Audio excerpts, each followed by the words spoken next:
So this recent BBC report about packaging on home deliveries that may be having COVID and other organisms is very interesting. Certainly from a supermarket, I can see how that can happen because we have so many people, so many customers in a supermarket, and we do not know whether or not they've actually washed their hands or sterilised their hands before they start touching the produce. And I presume everyone's the same. I'm the same. When I'm going for a loaf of bread, I always give it a little feel to make sure it's fresh, and the same with fruit.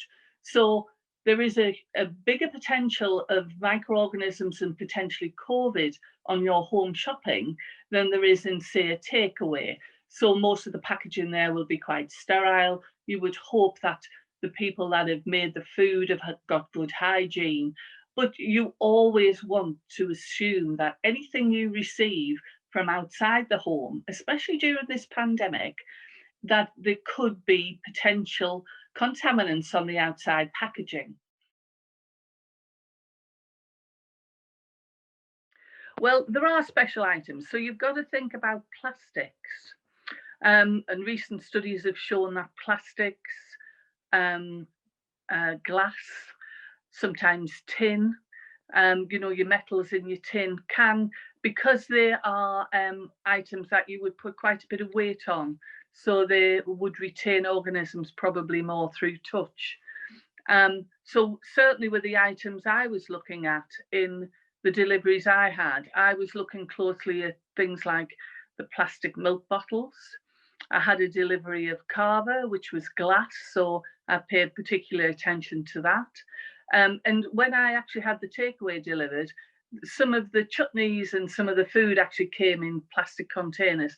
And what didn't surprise me actually was that when I did swab these items, that I was getting relatively high numbers of organisms present on here, in the hundreds, not in the thousands. Thousands would show very heavy contamination, but certainly in the hundreds, which would indicate that they had been touched prior by something or someone.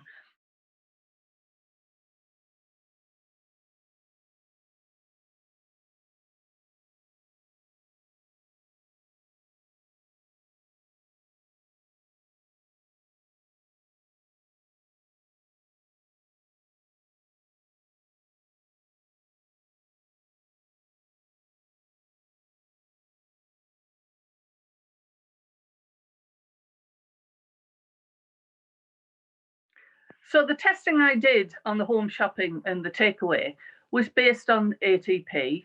And I've spoken about this before. This measures relative light units. It's a very simple test to do.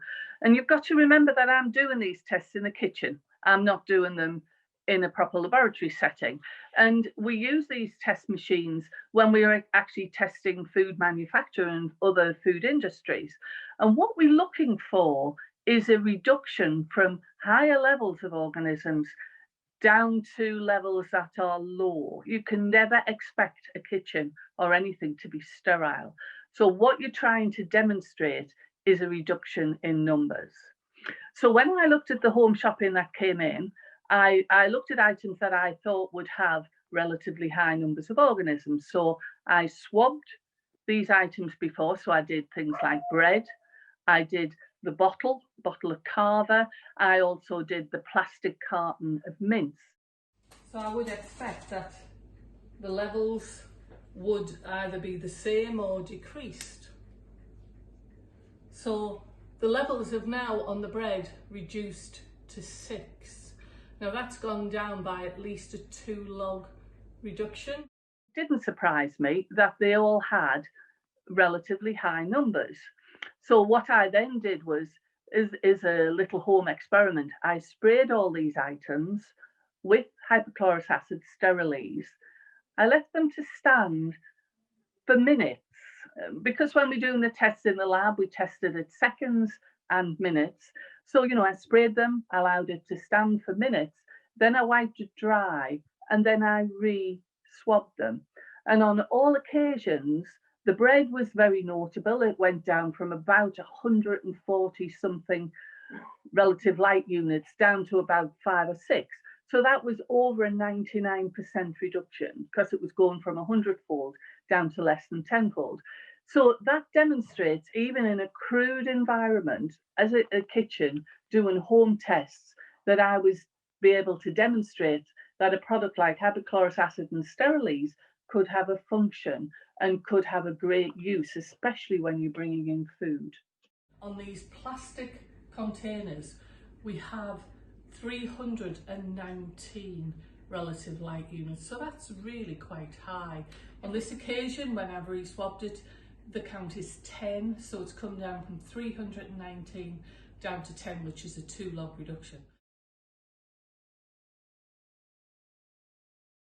So one of the best things to do is to place it in a really nice clean area. Make sure you wash your hands before you receive anything. Place it in a nice clean area and leave the items apart. If you have something like hypochlorous acid spray, which is a very nice disinfectant, you can spray the outside of the packaging, taking potential care with glass and perhaps plastic. Allow it to stand for a few minutes and then wipe it down with paper towels before you put it away.